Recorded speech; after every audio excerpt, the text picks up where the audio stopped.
Thank you, Mr. Chairman. This bill would disallow a legislator who is convicted of a felony arising out of that person's official capacity from participating in the state employees' motion, health group. Second.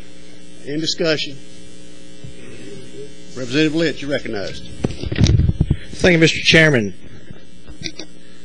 Representative Dennis, one of the problems I see with this is that many times that the insurance benefits are could be a family plan involved in that, and you not only have restricted the loss of insurance to a former member for whatever problems that they have had or things that they have done, but you also are punishing their family in this too. Am I correct in my thinking?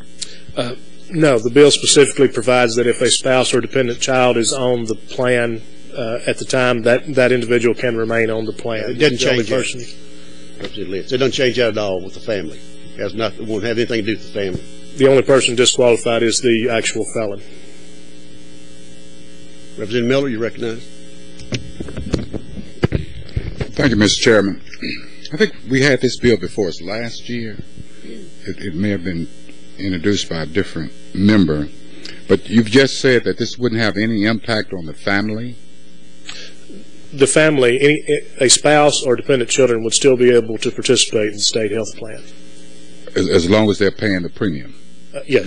Now, what does that mean to you, participate under the plan? Is that sort of like permanently as long as they're paying the premium? Could you explain to me exactly what that means, that a spouse or offsprings would be able to participate in the plan? They would have still have the same rights to participate in the health plan as they had prior to the felony conviction. And what is that? Spouse. I believe that as long as they pay their portion of the premium, they're entitled to be covered the same as you and I and our families are.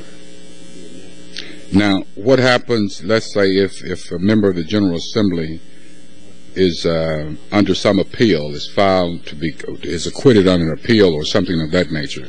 What happens? I believe his or her eligibility to participate in the plan would terminate as of conviction. If that conviction is subsequently overturned, then the individual can come back on to the state's health plan if that conviction Does the language say that? Yes, I believe so. Is it on the calendar? The amendment I'm referring to is the amendment that was placed on the bill by the Council on Pensions and Insurance. I believe it's probably the second paragraph. It's in the packet there. In the packet. It's in the blue package. I can read it here. I got it here. If the spouse or dependent children of the member or the former member are otherwise eligible to participate in the state employees health group insurance plan, but for the conviction, then such coverage shall continue to be available provided that the monthly contributions are made pursuant to this section. Okay. That's what it says. Does this cover all state appointed positions? General Assembly. So it's exclusive, just the General Assembly? Yes. Why would you not include the executive branch of government? Why would you not include local officials?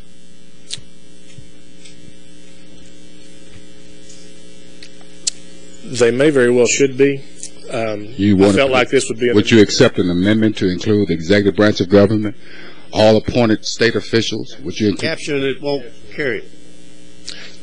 I would probably be open to that if the caption would cover it, but if it doesn't, then it would probably be restricted to another bill. But again, when you came up with this ingenious idea, why did you not consider including every other elected official in the state of Tennessee? Why would you just focus on the members of the General Assembly? Well, it's my understanding that this bill has been presented in some form for the last several years, and it's never been successful up to this date.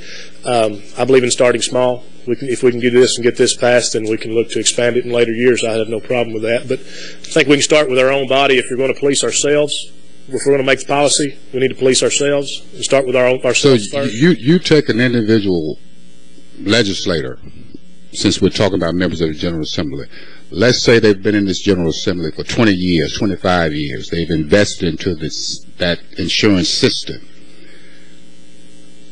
Hopefully, and it'd be an unfortunate situation if any member of this body was convicted of any wrongdoing. But given that hypothetical of an individual that has put that time into the system, what you're saying under conviction, all of that is wiped out?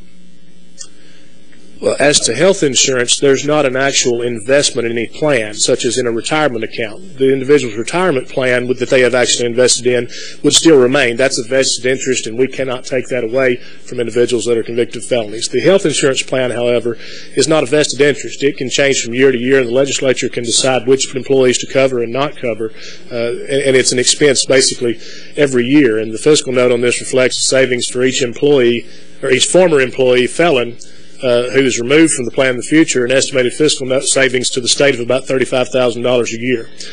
So there's no, and my response would be, there is no vested interest, there is no investment in that health plan to be lost by that individual.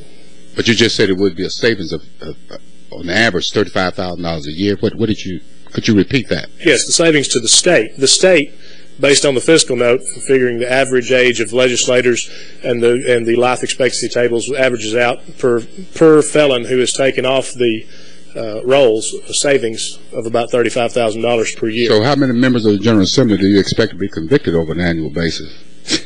My hope and prayer is that no more are. Exactly. There have been some in the past, and they are not covered under this. They can still participate. This is the effective date of this act. Only applies to those who are convicted after this act goes into effect.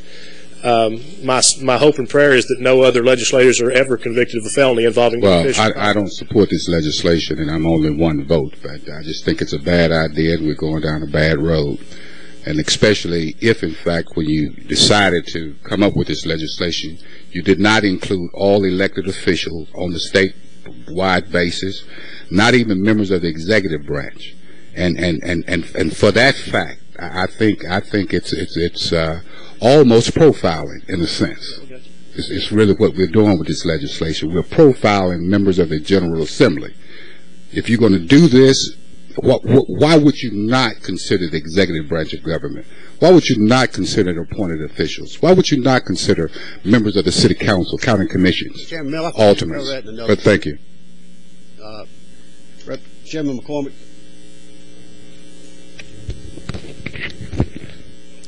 I'll call for the previous question. Proper motion. Got a motion, got a second. Any objection? Seeing none, ready to vote. All those in favor indicate by saying aye. Aye. Opposed, no. Just let the clerk know if you want to vote no. Bill goes out. Thank you, Mr. Chairman. Members. Finance, Ways and Means.